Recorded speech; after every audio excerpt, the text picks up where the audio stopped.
Let me take you all in, because this is what I like to do usually when I speak to people.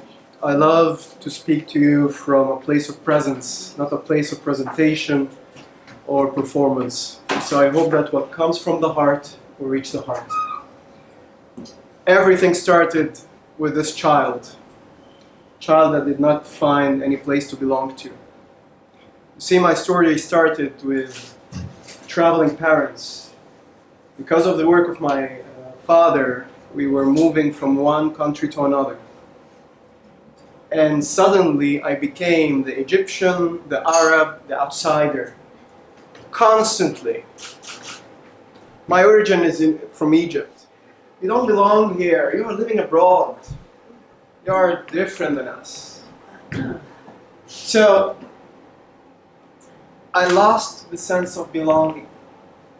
I did not understand what does it mean anymore. And back then, for a child, it was hell. And as I grew up, I started becoming more sensitive, more introvert, with a touch of dyslexia. Of course, I learned the word dyslexia later. And it just made me more and more of an oddball and an outsider. So, all of this energy, not finding my place, made me started searching for where could I find home.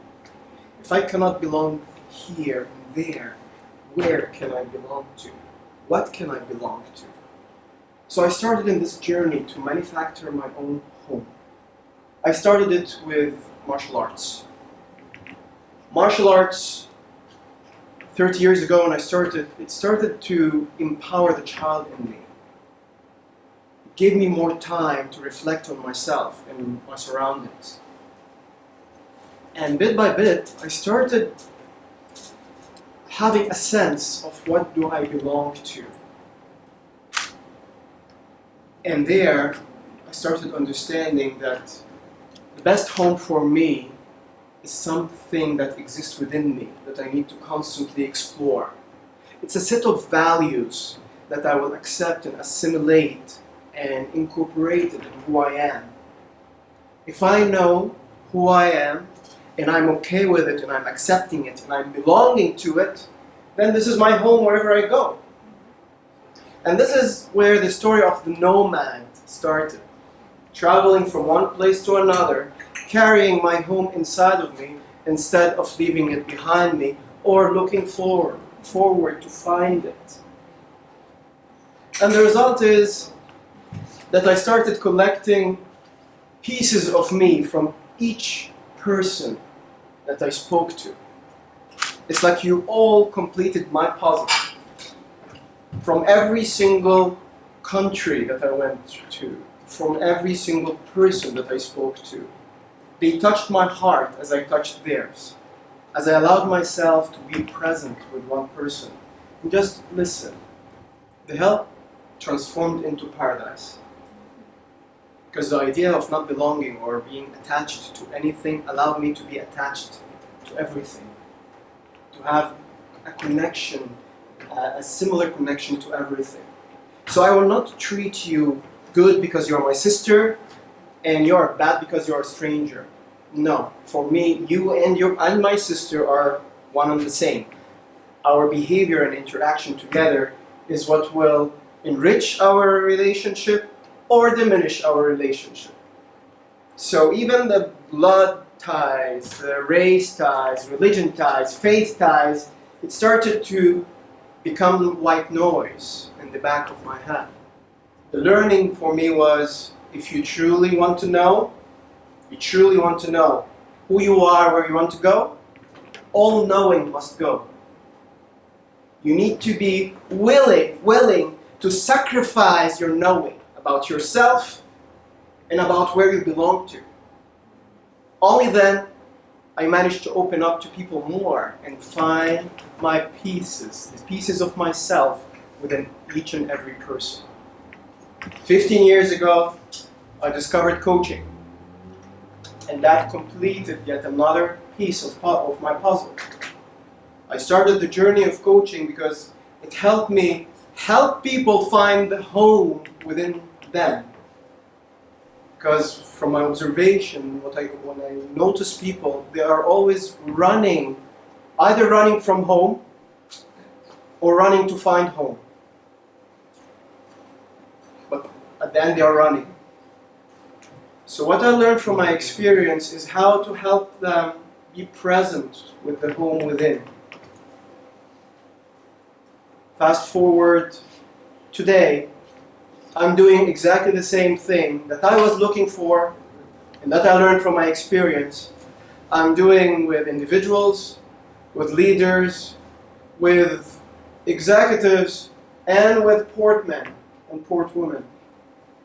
People from all walks of life, they have the same longing to find themselves. And as they find themselves, they find their message.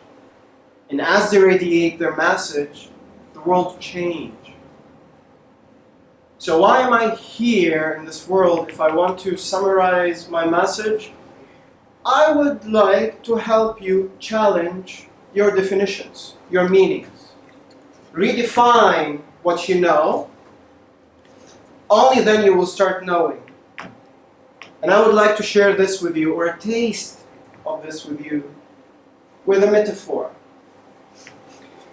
Imagine with me a tree, long branches, a lot of fruits in the tree, rooted, grounded, animals eating from the fruits of the tree, insects, humans and people sitting in the shade.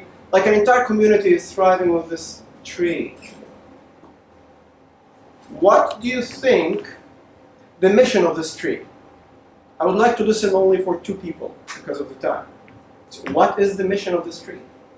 From your point of view. To sustain life. To sustain life. What else?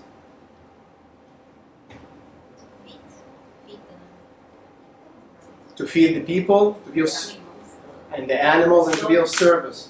Okay, let's examine this hypothesis. To sustain life, or to feed others, more or less it's to be of service to others. I'm the tree. A person over there, hey tree, please, I need some of your shade. Of course, take some of my shade. And then a squirrel over there. How about me? How about me? I need a fruit. Of course, take your fruit. Why are you giving them and you're not giving me, huh? Me too, I want this. Of course. And the tree ends up dancing from pleasing one to another. What happens to the roots of the tree? It weakens. It weakens. And the result, if it will keep going with this mission, it will fall. And you know what? All the rest of the potential creatures that could be nurtured by this tree, they will curse the tree because you stopped serving us and giving us what we are used to. And they will use it as wood for fire at the end of the day. And this is if the tree will do as you said. Let's think about how does the tree actually function. And the tree is only a symbol for everything in nature. The tree ultimate mission is to flourish and thrive. It's not about to survive, no, to thrive and flourish. How does that look like? Okay, it sends itself. It needs water. It starts deepening its roots. It needs light. I start branching out. There is another tree that is shadowing me. I start moving away from it and directing myself to the sun. And as the tree is doing that, it grows more. It grows more. And as this will happen, more creatures will benefit from it. Instead of serving tens, it will serve thousands. You see, the distinction here is between self-care and selfishness. There's a huge difference. The way of the tree is self-care. And the result, it will thrive and the community will thrive.